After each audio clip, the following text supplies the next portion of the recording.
Buenas noches. Como todos los lunes a esta hora, les damos la bienvenida a nuestro programa Palabra de Honor, que además de hoy sale los días martes a las 18 y en otros días de la semana sin horario fijo. Martes a las 16, Prudencio, ha cambiado. Perdón, a las 16. Bueno, como cambia por ahí, Sí. a mí a veces no me informa. Haces bien en aclararlo. Bueno, como vos te vas de viaje a Europa y por eso no estás al tanto de lo que ocurre en América. Bueno, parece que ahora tengo que pagar precio por eso. Ya demasiado caro me ha salido el viaje para encima pagar otro precio. Como ustedes saben, hoy, 20 de junio, se celebra el Día de la Bandera porque se conmemora la muerte del creador, que fue el doctor y general Manuel Belgrano. Así que con Eduardo no tenemos invitados, sino que vamos a destinar el espacio que habitualmente usamos para entrevistar a alguien, lo vamos a usar para dialogar entre nosotros sobre la bandera argentina, sus orígenes, quién fue Manuel Belgrano, qué inconvenientes tuvo, cómo se fue gestando. En fin, hablar de ese tema que creo que a todos los argentinos nos resulta muy caro. Y yo en mi editorial voy a explicar que si Mahoma no va a la montaña debe ir a Mahoma. Magnífico. Vamos a tener entonces una editorial de inspiración islámica y después vamos a tener una columna de temas históricos, o de temas más, no históricos, sino más cercanos a nosotros. Lo único islámico de mi columna es el título, nada más. Bueno, me dejas tranquilo. ¿Nos acompañan, por favor?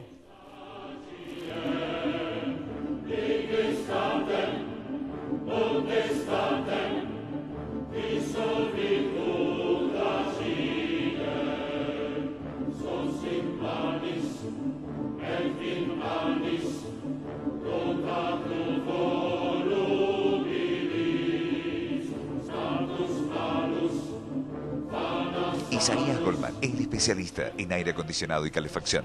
Todas las marcas, todos los productos y sus repuestos con la mejor financiación. Isaías Goldman, el especialista. Bulnes, esquina Pringles, teléfono 589-0033.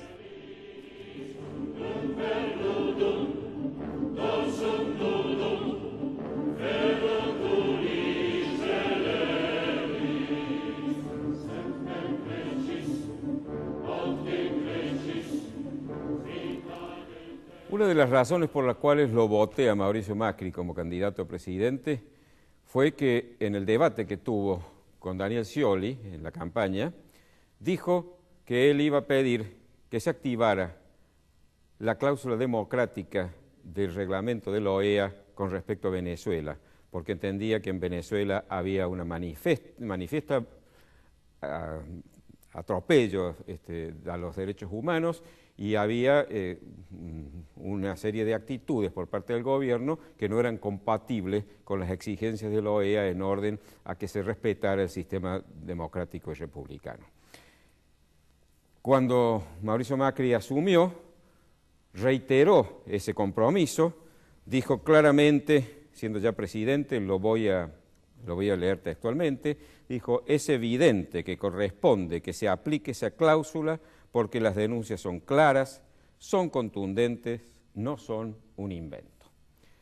Pues también hubo un cambio importante. Bueno, este cambio en la Argentina se está operando y para mí es digno de ser celebrado. Es decir, la Argentina se está volviendo a insertar en el mundo civilizado y la inserción en ese mundo civilizado implica el respeto y la exigencia de respeto de los organismos internacionales a los demás países del sistema republicano y democrático. De manera que eso lo celebro, lo sigo celebrando. Y además se produjo un nuevo cambio. El cambio de gobierno en la República Oriental del Uruguay, si bien no significó un cambio de partido político, hizo que también se modificara la actitud del gobierno uruguayo con respecto a Venezuela y se pusiera mucho más rígidos y severos en exigirles esa actitud democrática que no muestra el señor Maduro. Ocurrió que la presidencia de la OEA quedó en manos del ex canciller uruguayo, Luis Almagro. Y Almagro manifestó claramente que iba a perseverar en esa posición y convocó a la OEA para que se decidiera si era viable aplicar a Venezuela él lo propiciaba abiertamente, el artículo 20 de la Carta Democrática, que prevé incluso la suspensión como país miembro de la Organización de los Estados Americanos de aquellos países que incumplían la cláusula democrática, es decir, cuyos gobiernos tenían actitudes reñidas con el sistema. Pues ocurrió que antes que el Consejo de la OEA se reuniera para hablar, para decidir la propuesta de Almagro, hubo una convocatoria previa y el presidente del Consejo de la OEA, del Consejo Permanente, que es un argentino, Juan José Arcuri, convocó y, dejando de lado la propuesta de Almagro, propició la aprobación de una declaración que convocaba al diálogo entre el gobierno y la oposición en Venezuela, en una sesión extraordinaria del Consejo Permanente, lógicamente esto fue apoyado por muchos países, porque sabemos que en la OEA la mayoría de los países apoyaban a Venezuela a pesar de estar viendo el atropello a los derechos humanos y las violaciones al sistema democrático y republicano, y esto exigiendo diálogo, por supuesto, ofreciéndose a la hermana República Bolivariana de Venezuela en una declaración que manifiestamente era funcional a Maduro y el régimen venezolano. Tanto es así que el embajador de Venezuela en la OEA votó favorablemente. Después Maduro, por supuesto, cuando Almagro había lanzado su propuesta, lo insultó de la manera grosera en que siempre lo hace, hasta con unas expresiones realmente indignas de un presidente. Dijo algo así que puede meterse su cláusula democrática a donde le quepa, una grosería que uno no espera escuchar de boca de un gobernante que debería ser serio. Lo cierto es que esta actitud insólita del representante argentino ante la OEA, es decir, del presidente pro tempore, pero el presidente en definitiva del Consejo Permanente, generó un desconcierto. El primero que se desconcertaron fueron los opositores al gobierno de Maduro, que como ustedes saben en las últimas elecciones sacaron más de los 2/3 y dominan, por cierto, la Asamblea Nacional. Henry Alup, que es el presidente de la Asamblea Electoral del Parlamento venezolano, tuvo palabras muy duras para con Macri, porque lo llamó incluso hipócrita, porque dijo que Macri no había cumplido lo que había dicho en la campaña y lo que había ratificado cuando asumió como presidente con respecto a Venezuela, y los había traicionado. Fue muy duro, quizás la dureza era excesiva, pero lo cierto es que se sintió abandonado. Maduro, por supuesto, no dialoga. Hablar de diálogo con Maduro o es un acto de ingenuidad o es una forma sutil de ayudarlo, porque para Maduro el diálogo no existe. Para Maduro solo existe el imperio que quiere darle golpes y destrozar la revolución, y una oposición que cuando dicen o hacen algo que no les gusta, los encarcela. Entre las exigencias de Almagro estaba precisamente también que soltara, que liberara a los presos políticos que están encerrados en Venezuela, algunos de ellos de hace más de 2 años, como el caso de Leopoldo López, un hombre que pacíficamente trabajaba en oposición al gobierno chavista y al gobierno de Maduro. Los excesos de ese gobierno son por demás conocidos. La propia constitución bolivariana de Venezuela es una constitución totalmente antidemocrática y antirrepublicana, porque le concede al Poder Ejecutivo facultades que hacen que el Parlamento se convierta en una figura decorativa. Manejan el Tribunal Supremo. El Tribunal Supremo es un instrumento en manos de Maduro. El Parlamento, con el voto, por supuesto, de los 2/3, ha dispuesto convocar al pueblo venezolano a un referéndum proponiendo la destitución de Maduro. Por supuesto, el Tribunal Supremo la está demorando. Si eso se hiciera después del mes de diciembre, lo reemplaza el vicepresidente de la República si Maduro fuera destituido. Pero si se hace antes, hay que convocar inmediatamente elecciones. Y yo creo que hoy no hay legitimidad democrática en el gobierno de Maduro. Y las actitudes de Maduro obviamente nos hablan de un hombre que no respeta la oposición y permanentemente está buscando conspiraciones e inventando situaciones que realmente no existen para justificar sus excesos y sus incapacidades. Hay un atropello a las libertades del pueblo y ha sumido su pueblo en un estado ya de miseria, donde parece anecdótico, pero hasta conseguir papel higiénico se ha convertido en una cosa prácticamente imposible. Ahora bien, me preocupa esto, me preocupa que haya sido Argentina la que frenara una decisión de la OEA que hubiera ayudado, sin duda alguna, a que en Venezuela se empezara a cumplir con la república y con la democracia. Pero lo que más me preocupa es que las razones por las cuales se trata de explicar, y esto es de público y notorio porque lo dicen todos los medios, esta actitud del gobierno de Macri es que quiere que Susana Malcorra, la ministra de Relaciones Exteriores, sea nombrada secretaria general de la ONU. Yo como argentino me sentiría muy orgulloso de que Susana Malcorra fuera secretaria general de la ONU. Tengo muy buena opinión de ella, me parece una persona seria, con una carrera diplomática realmente brillante. Sería para la Argentina un galardón que creo que a todos nos gustaría.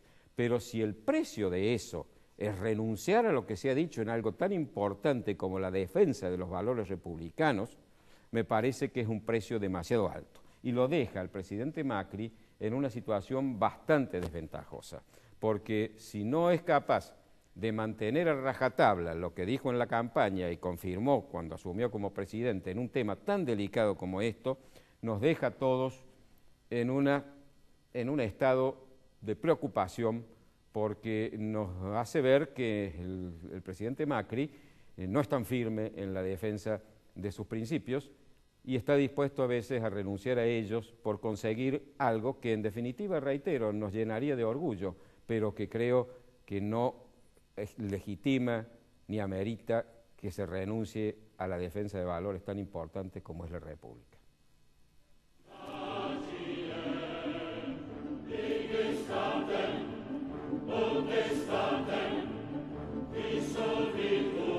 Isaías Goldman, el especialista en aire acondicionado y calefacción. Todas las marcas, todos los productos y sus repuestos con la mejor financiación. Isaías Goldman, el especialista. Bulnes, esquina Pringles, teléfono 589-0033. Centro Tomografía Computada Córdoba Sociedad Anónima. Instituto Ulton, líder en diagnóstico por imágenes. Primer instituto de cirugía ambulatoria mínimamente invasiva del interior del país. Avenida Vélez Arfiel 562, Córdoba, Argentina. Teléfono 0351-426-7700. Maluf y Asociados, Desarrollos Inmobiliarios Integrales, 40 años, desarrollando emprendimientos de calidad. Obispo Salguero 775, Planta Baja, Nueva Córdoba. Teléfono 0351-460-2381. Ahora comprar tu auto es una experiencia única. Llegó AutoCity, un nuevo espacio con 0 kilómetros, usados, pista de prueba y área de servicios. AutoCity, los autos evolucionan. El lugar donde encontrarlos también.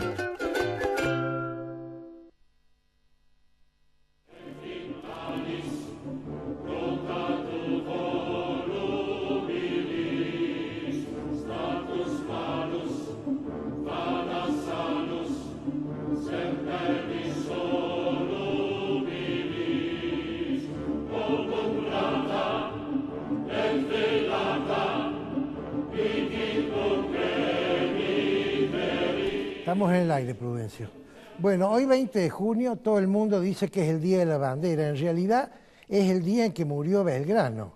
Entonces la primera reflexión que quiero hacer contigo es por qué los argentinos tenemos esa costumbre de festejar las fechas patrias el día en que muere la persona. Festejar en la muerte y no en la vida. La necrofilia argentina, sí, a San Martín lo mismo, a un montón de próceres le celebramos la muerte. O le conmemoramos la muerte, no la celebramos, por cierto. Sí, es cierto, es así. Pero bueno, vaya a saber por qué. Esas cosas no las decide el pueblo, en realidad. El pueblo las termina convalidando, pero las decide alguien, una autoridad por lo general. Bueno, vamos a empezar con el tema de la bandera y después seguimos con Belgrano. ¿Cómo no? La bandera en realidad es muy antigua, dicen que surgió en Birmania, no sé, que de ahí pasa a Persia, pero los efectos prácticos empieza el estandarte romano que marcaba la cohorte de la legión. La cohorte era la subunidad donde el soldado estaba afectado y si perdía su cohorte se quedaba sin protección. De ahí tan importante esto. Luego pasa a simbolizar el poder del señor feudal, del rey, recién de la ciudad y recién de la nación. Es decir, tiene toda una evolución la bandera. Ahora, la bandera es una idea fuerza, porque la gente ha asociado una idea con un sentimiento. Pero eso no es innato, tiene que ocurrir algunas cosas. Por ejemplo, te hago esta pregunta. La gente siente emoción al ver la bandera argentina, ¿cierto? Sí. Pero al ver la bandera de Córdoba, No. no. ¿Por qué? Porque es una bandera nueva que no tiene una historia detrás. Y porque todavía en los colegios no se ha inculcado eso, que desde chiquitos nos han metido en la cabeza, incluso la jura de la bandera, el dar la vida por la bandera, que siempre, ahora ya no se dice, porque ahora lo que hay que dar es el esfuerzo, el trabajo por el país. La bandera, en definitiva, es el símbolo del país, de manera que, por lo que uno eventualmente hasta podría dar la vida es por la nación. La bandera es simplemente su símbolo, pero es como una metáfora. Es decir, para que la bandera se convierta en idea fuerza, tiene que haber una emoción asociada con la vida de la persona. Y esas emociones se van inculcando desde los primeros tiempos que el niño va a la escuela. Y con la bandera de Córdoba no ocurre eso hasta donde yo sé. Nuestros hijos, nuestros nietos van a tener emoción al ver la bandera de Córdoba, probablemente, porque los colores y el símbolo central están bien ideados, me Sí, parece. están bien ideados, y eso va a ocurrir si es que están creando esa emoción en las escuelas. Bueno, pero pasemos al tema ya de Sarmiento. Sarmiento iza por primera vez la bandera en 2 baterías sobre el Paraná. Ah, yo creo que había sido Belgrano. Estoy hablando de Belgrano, quiero saber si estás atento. Estoy confundiendo los nombres, Prudencio, no sé por qué.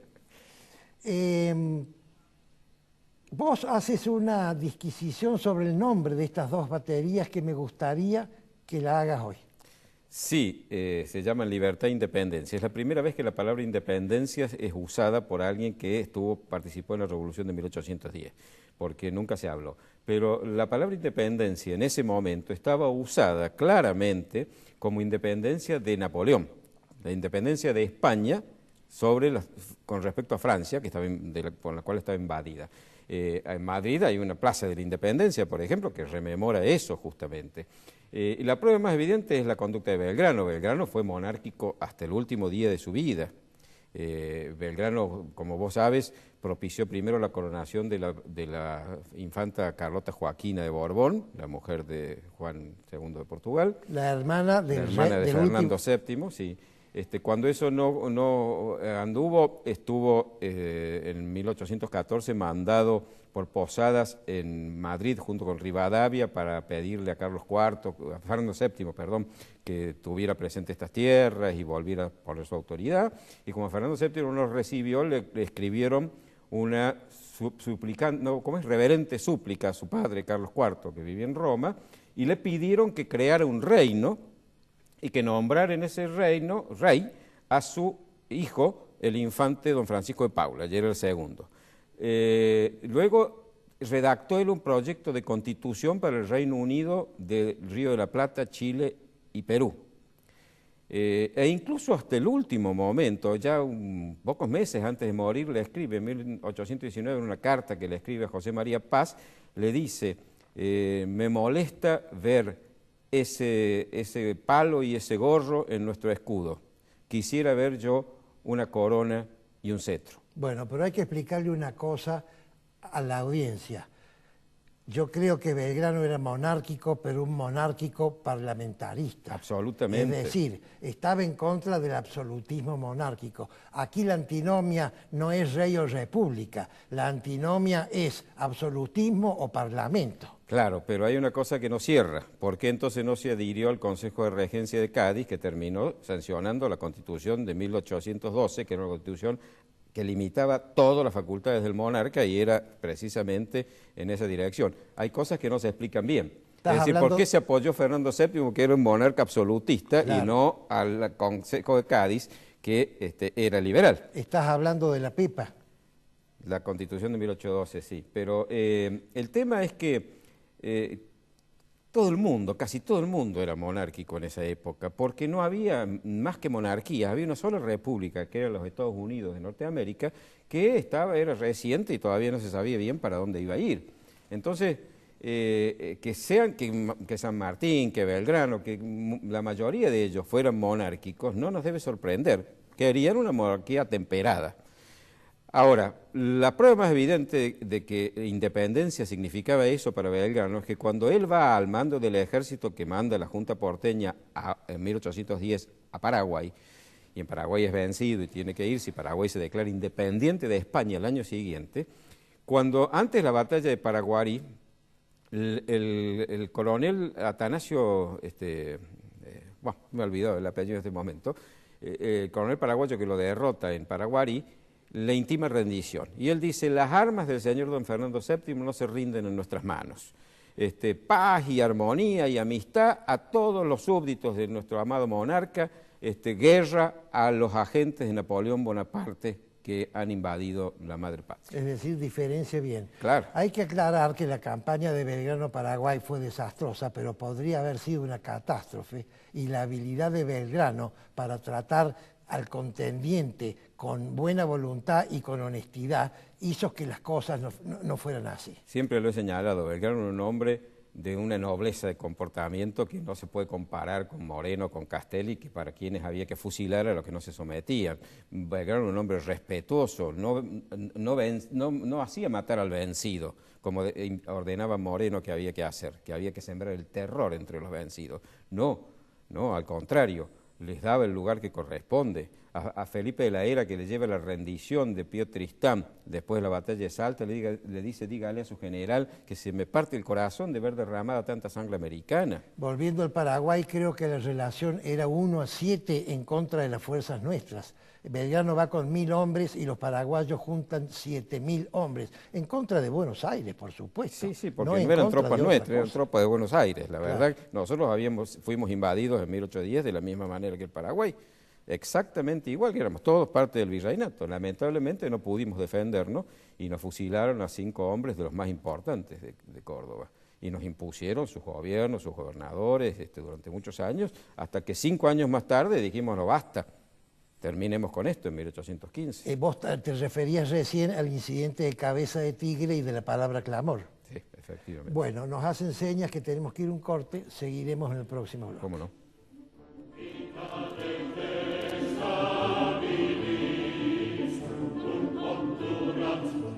Centro Tomografía Computada Córdoba Sociedad Anónima. Instituto Ulton, líder en diagnóstico por imágenes. Primer instituto de cirugía ambulatoria mínimamente invasiva del interior del país. Avenida Vélez Arfiel 562, Córdoba, Argentina. Teléfono 0351-426-7700. Isaías Goldman es el especialista en aire acondicionado y calefacción. Todas las marcas, todos los productos y sus repuestos con la mejor financiación. Isaías Goldman es el especialista. Bulnes, esquina Pringles, teléfono 589-0033. Maluf y Asociados, Desarrollos Inmobiliarios Integrales, 40 años, desarrollando emprendimientos de calidad. Obispo Salguero 775, Planta Baja, Nueva Córdoba. Teléfono 0351-460-2381.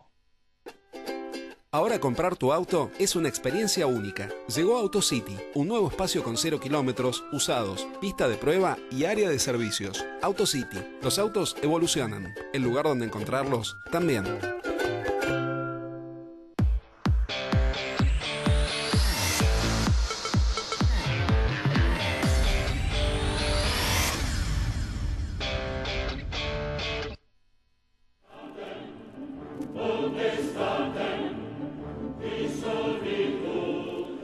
Segundo bloque, Prudencio. Vamos a los colores.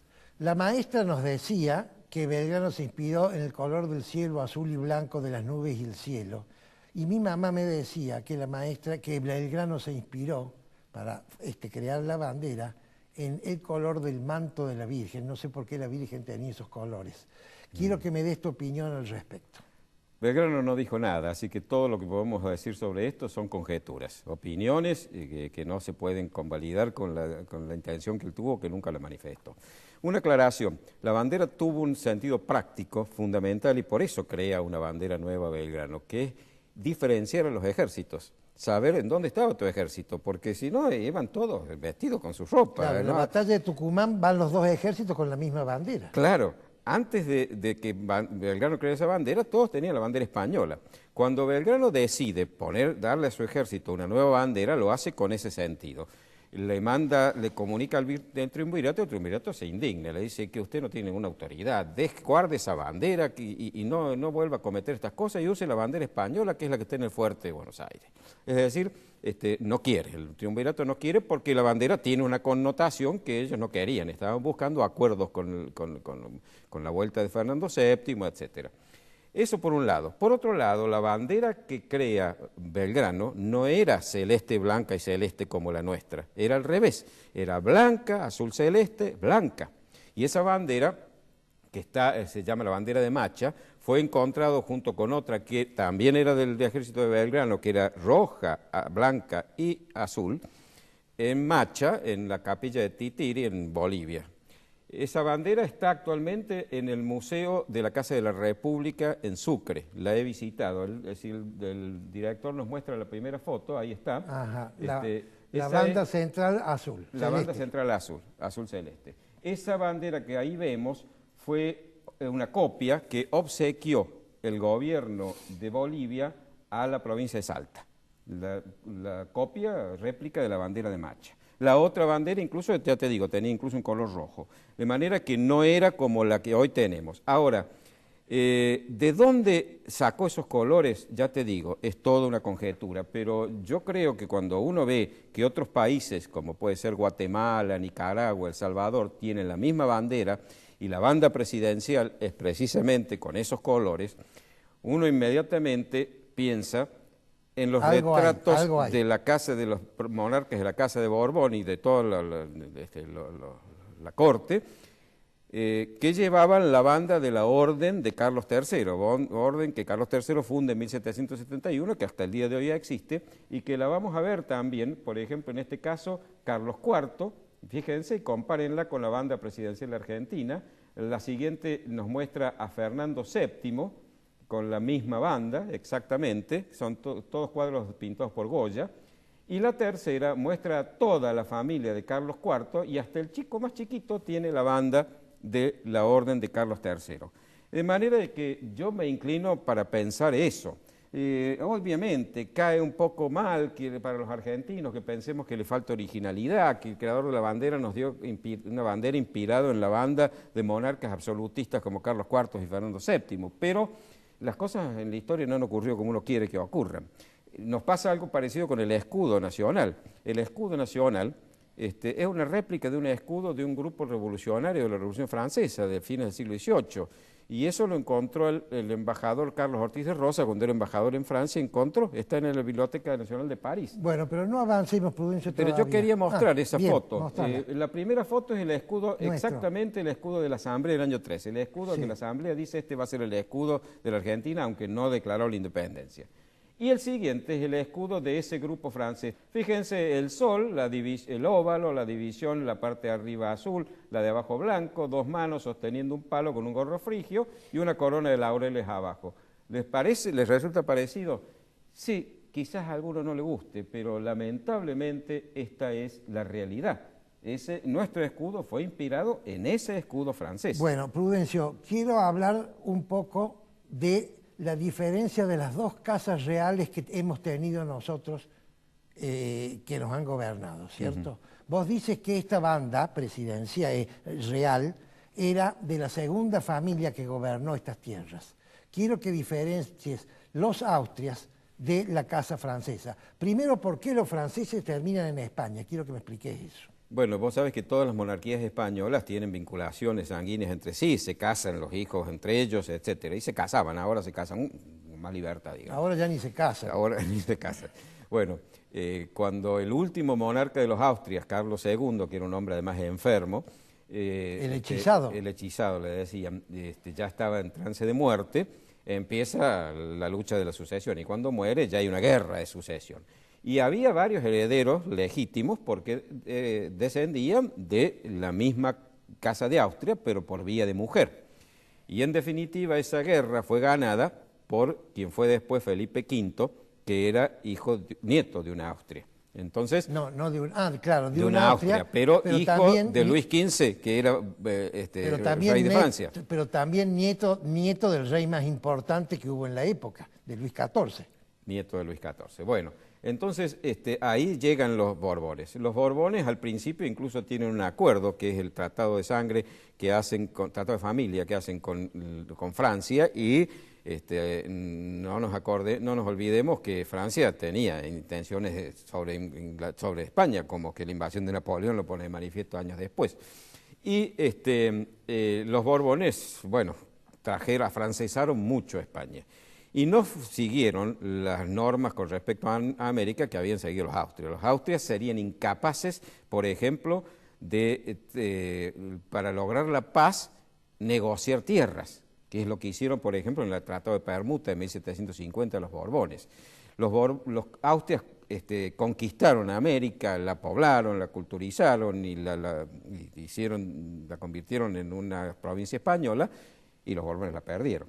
Eso nomás nos deja la pauta de cuál fue la conducta de unos y otros. Para los Austrias era una provincia, para los Borbones era una colonia. Probablemente, nunca le llamaron como tal, pero los últimos Borbones se manejaron como si fueran colonias. Bueno, ya nos queda poquito tiempo, Prudencio. Has hablado el otro día de la batalla de Tucumán y Salta, así que recordemos eso de Belgrano, pero quiero hacerte la última pregunta. Cuando Rondó le pide a San Martín que regrese con el Ejército Libertador de Chile para luchar contra los caudillos federales del litoral, le dijo que no. Empero, el Ejército Libertador del Norte regresó. ¿Lo hizo regresar Belgrano o Belgrano ya estaba enfermo y fueron otros jefes los que bajaron hacia Buenos Aires?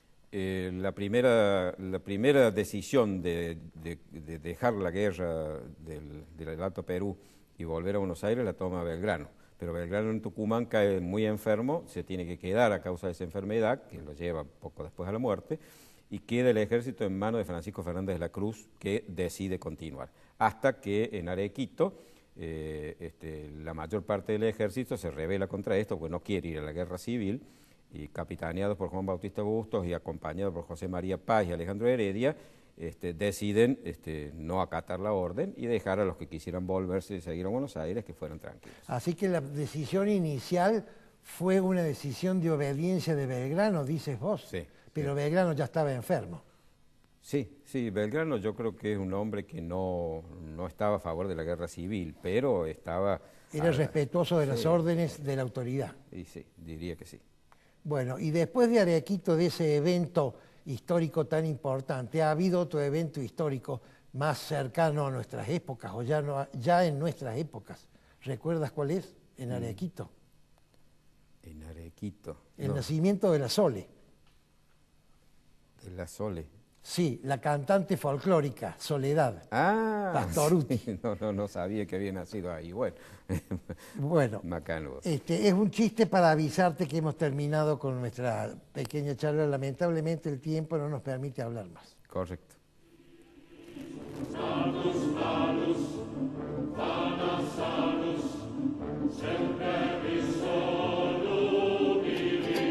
Ahora comprar tu auto es una experiencia única. Llegó AutoCity, un nuevo espacio con 0 kilómetros, usados, pista de prueba y área de servicios. AutoCity, los autos evolucionan. El lugar donde encontrarlos también. Isaías Goldman es el especialista en aire acondicionado y calefacción. Todas las marcas, todos los productos y sus repuestos con la mejor financiación. Isaías Goldman es el especialista. Bulnes, esquina Pringles, teléfono 589-0033.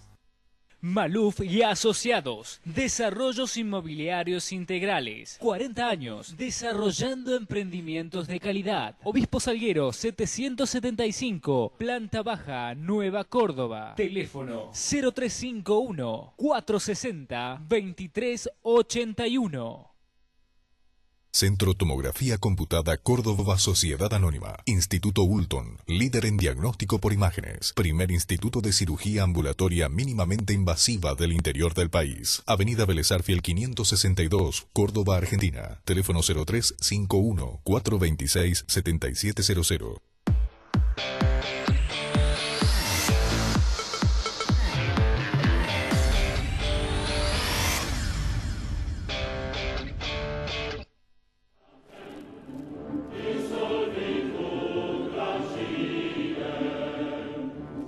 Hace 2 semanas yo empezó con una nueva actividad, que es la charla en las escuelas. ¿Por qué?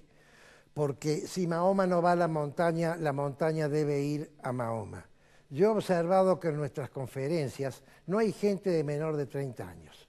Y eso lamentablemente es serio, porque el futuro de nuestro país está en las nuevas generaciones. Entonces tenemos que ir a buscarlas y tenemos que incentivarlas. El primer incentivo que yo he propuesto es una charla que estoy dando a pedido y por supuesto sin cargo sobre el aprendizaje eficaz y la apertura mental. Yo he hablado algo de esto en distintas editoriales, pero quiero hoy hacer un resumen para que ustedes tengan una idea más completa. El aprendizaje eficaz comienza con el proceso alfa-omega. ¿Qué significa esto? Siempre que hay un omega, hay un alfa. Siempre que ocurre un suceso, hay una idea que lo ha generado. De eso ya hemos hablado, pero es muy importante tener presente que el ciclo idea, emoción, actividad, resultado, comienza con la idea. La gente empieza con la actividad. Cuando quiere lograr un resultado, empieza con la actividad. Señores, deténganse a pensar en la idea. El segundo punto de esta alocución es la estructura que soporta las ideas. Hay varias estructuras que soportan las ideas y tenemos que tenerlas presentes, porque nosotros trabajamos sobre la razón, pero también está la fe y el dogma, que no es tema de esta charla. También está el odio y el amor, donde no se debe trabajar, pero sí tener presente. Y también está el instinto, que no depende de la razón, pero afecta a las ideas, porque tiene fuerzas enormes que actúan sobre él. Les voy a poner 2. El instinto sexual, y lo que ya he hablado muchísimas veces, el instinto más poderoso que tiene el ser humano, que es el sentido de pertenencia, el pertenecer a un grupo, el formar parte de un equipo. Después viene el análisis de las 5 esencias del ser humano. Algo he hablado también de esto.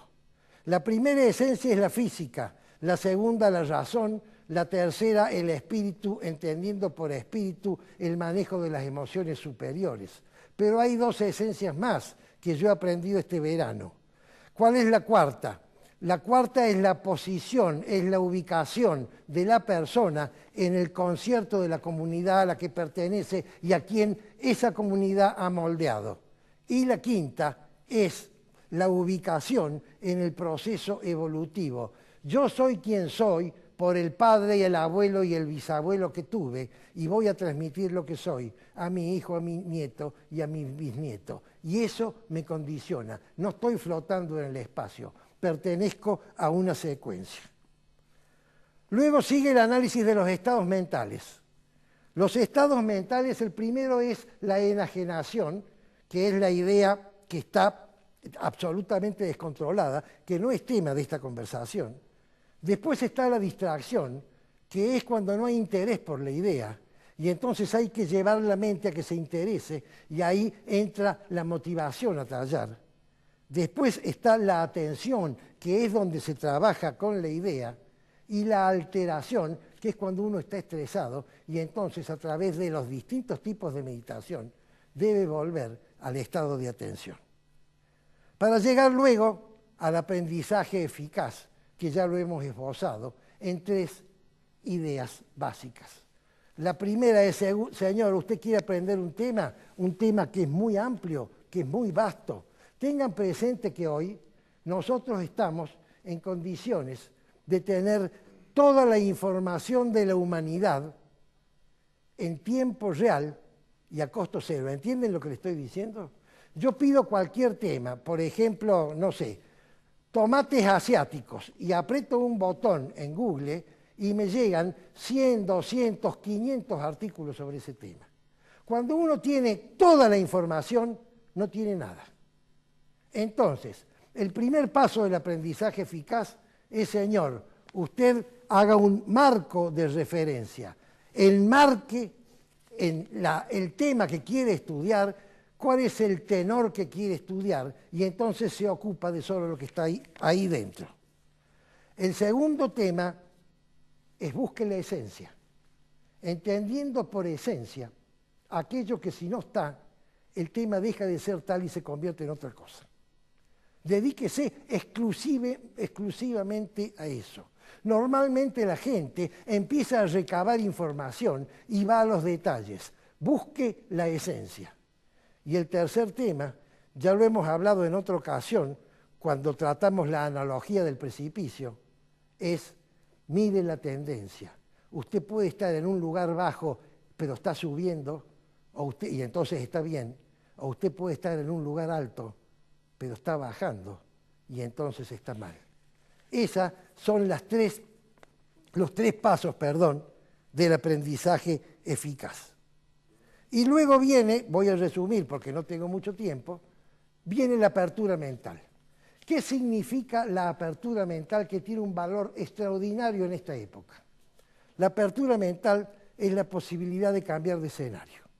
Lo hemos explicado eso de alguna manera cuando hablamos, ustedes recordarán del nudo gordiano, cuando Alejandro Magno cortó el nudo gordiano. ¿Por qué la posibilidad de cambiar de escenario? Porque la realidad, en realidad, perdón que usé 2 veces la palabra, pero lo hago a propósito, la realidad no es lo que es, sino es lo que uno cree que es. ¿Qué significa esto? La realidad es subjetiva, porque el hecho objetivo es llevado por los sentidos al cerebro y lo procesa el cerebro, y el cerebro es subjetivo. Las conclusiones del cerebro son subjetivas. Yo no veo con los ojos, yo veo con las células cerebrales. Y entonces es fundamental la apertura mental, que la voy a explicar brevemente en lo que yo he llamado la analogía del teatro. Imaginen ustedes que la realidad es la obra que se está representando en un teatro, una comedia, por ejemplo, un drama. Esa realidad ni siquiera empieza con los actores, empieza con un escritor. El escritor, antes de dar la obra, sentado en su casa, escribe la obra, y esa obra entonces tiene un significado que él le da. El segundo que actúa sobre esto es el director. El director puede hacer que esa obra se represente de una o de otra manera, y le cambia o no le cambia el sentido al director. Luego viene el tercer lugar, que es el escenario propiamente dicho, donde están los actores. Y los actores son los que representan la obra, pero como están representando la obra, no tienen la visión general de lo que están representando. Después viene el apuntador, que está metido abajo y aparece. El apuntador, ¿qué es lo que hace? No le interesa la obra, lo único que le interesa es que el actor no se salga del guión. Después, ¿quién viene? El espectador que está sentado en la platea. Ese sí tiene todo el panorama de la escena. Recién él tiene la visión panorámica de lo que está ocurriendo. Pero hay otro espectador que está en un palco, que no solo ve el escenario, sino que también ve la reacción del espectador que está en la platea. Y hay otro espectador que está en un palco alto. Y así sucesivamente, cada vez que un teatro permita un nivel más. Después, para terminar, está el hall. La gente que sale del teatro y comenta en el hall de entrada cómo le fue en la obra, qué le pareció la obra, qué vio de la obra. Luego está la boletería, donde el empresario lo único que le interesa es cuántas entradas se vendieron. Y luego está la calle. La gente que camina por la calle ve que hay gente dentro del teatro, pero ni siquiera se interesa en ver qué obra que se está dando. Todas esas situaciones son el manejo de las realidades subjetivas que yo propongo analizar en estos temas. Es palabra de honor.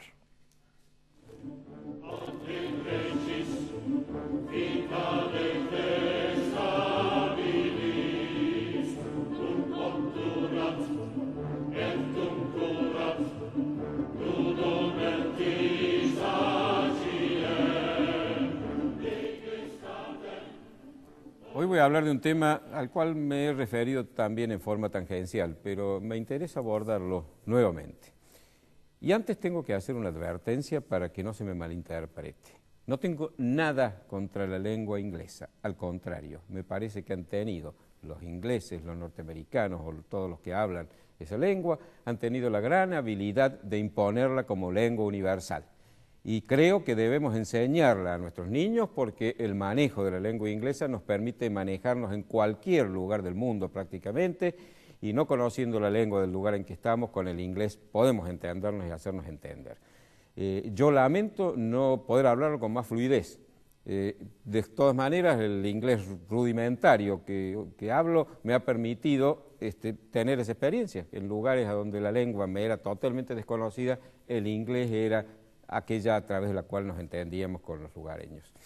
De manera que hecha esta advertencia, que nadie piense que esto que voy a decir es una actitud chauvinista, xenófoba, que estoy en ese patrioterismo, ese nacionalismo ramplón. No, en absoluto. Soy un hombre universal, es decir, respeto a todos y querría, mejor dicho, que el mundo se encaminara hacia una cultura universal en donde haya un intercambio fluido entre todas esas culturas, aunque cada una de ellas mantenga su propia identidad, porque a eso me voy a referir ahora.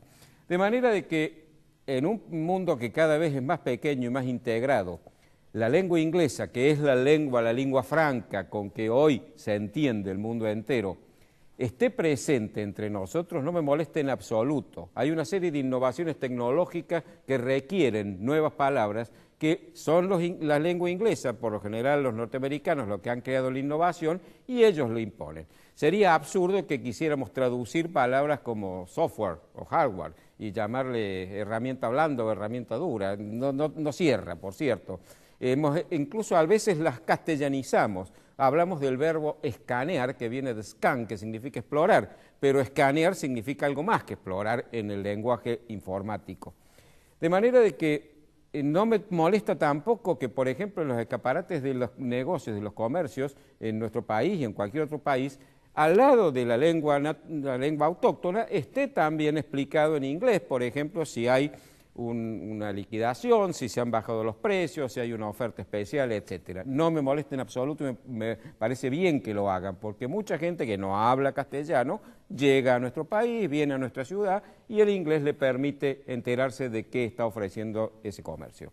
Ahora bien, lo que me parece que no tiene sentido es que sustituyamos palabras que existen en nuestro idioma con la misma acepción por palabras inglesas. Es decir, que el comercio ponga la oferta y la liquidación en español y al lado en inglés me parece excelente, pero que sustituya la palabra liquidación por sale o la palabra descuento por off, me parece que no tiene sentido, porque entonces está ignorando la lengua que nosotros hablamos y solo dirigiéndose al turista.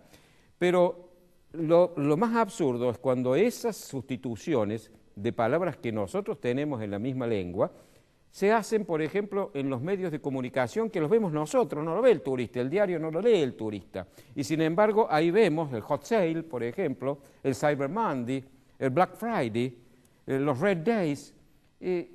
¿Por qué esto? ¿Por qué no le llamamos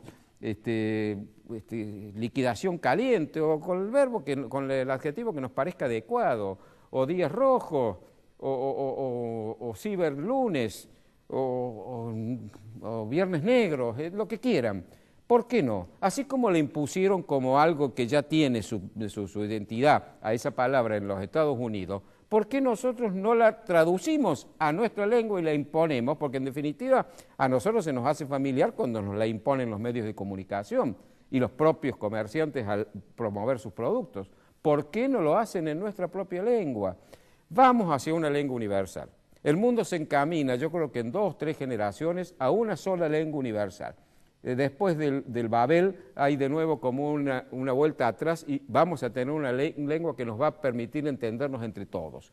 Ahora, hagamos lo posible para que en esa lengua la nuestra esté presente. Ustedes dirán, no tiene ninguna importancia, porque la que vamos a hablar todos. Sí, tiene importancia, porque el mayor patrimonio cultural intangible que tiene el hombre es la lengua que habla. Es la que nos ha permitido entendernos a todos los hispanoparlantes y entre ellos los angloparlantes o los galoparlantes.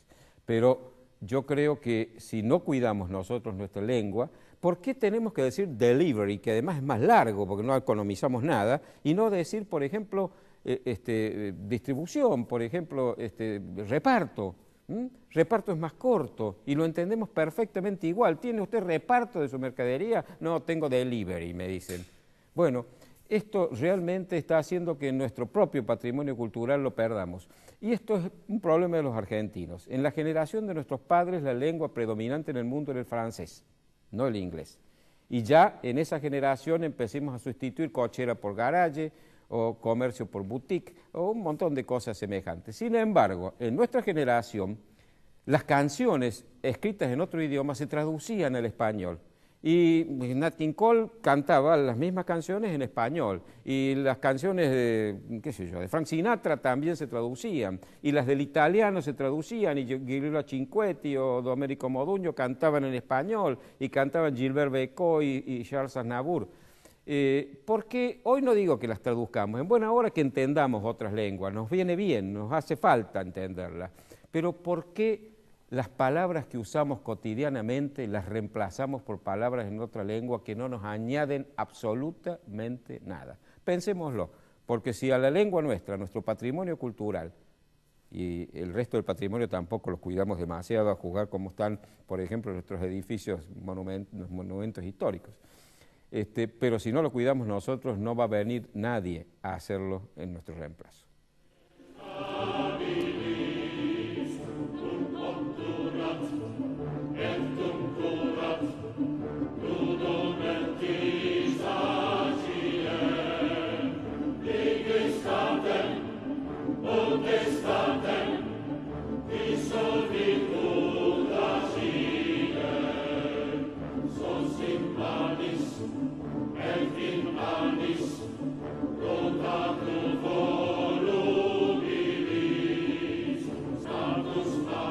Prudencio, estamos en el aire. La provincia ha tomado deuda a tasas muy razonables. 7,5. 7,5. Yo creo que eso hay que felicitar a nuestro ministro de Hacienda, de Economía Provincial, no sé cómo se llama. De Finanzas. De Finanzas. Sí. Hay que felicitarlo. Pero también eso genera una gran responsabilidad.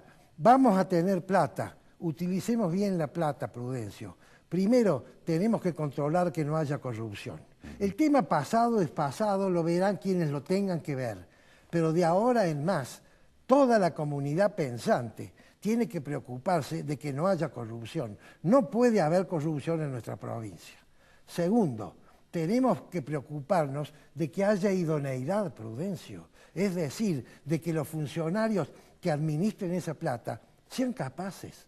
Y tercero, tenemos que preocuparnos de otra cosa importantísima. Y ahora no le doy al Estado, le doy a los particulares, que son los clubes, los carteles, los grupos de empresarios, y no solo de la construcción, que utilizan ardides que a veces no son ilegales, pero que se escapan de una competencia leal. Y yo agregaría un cuarto, cuidarnos con respecto al endeudamiento. Hay un límite en el endeudamiento que es la capacidad de pago que tenemos. No podemos comprometer a las generaciones posteriores en cifras que realmente son excesivas. Hoy la provincia de Córdoba tiene una deuda que equivale a 3 presupuestos. Si seguimos endeudándonos, vamos a legarles a nuestros hijos y a nuestros nietos una carga que ellos les va a costar mucho tener que soportarla. De manera que en esto también hay que ser prudente. Está bien endeudarse a tasas razonables porque es una forma de poder hacer hoy obras que de otra manera no podrían hacerse. Pero también es bueno saber que hay que ser cauto como lo hacemos en nuestra vida privada. Exacto. Pero además otra cosa, Prudencio. Me estoy acordando de la época de Menem, ¿cierto? Un poco cuando Menem dijo no voy a imprimir más, pero empezó a tomar deuda. Me estoy acordando de eso. Otra cosa más, estas inversiones tienen que ser inversiones que tengan retorno en el buen sentido de la palabra. Lamentablemente no tengo otra palabra. La palabra retorno sí le han dado una mala... Sí, pero te entiendo perfectamente. Es decir, que vuelvan al pueblo en beneficio. Que se paguen, quizás no en plata, pero sí en beneficio. Claro, por supuesto porque que sí. Si no, esto no tiene sentido. No tiene sentido. Y que no se utilicen para promover las figuras de los gobernantes. Exactamente. Nos hacen señas que se ha terminado el programa. Nos veremos entonces el próximo lunes. Si Dios quiere. Si Dios quiere.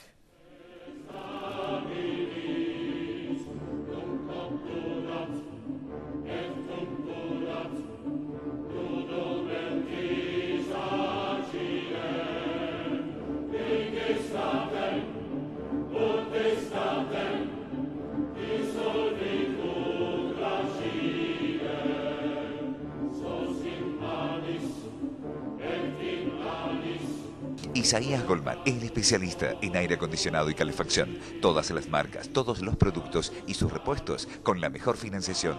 Isaías Goldman, el especialista. Bulnes, esquina Pringles, teléfono 589-0033.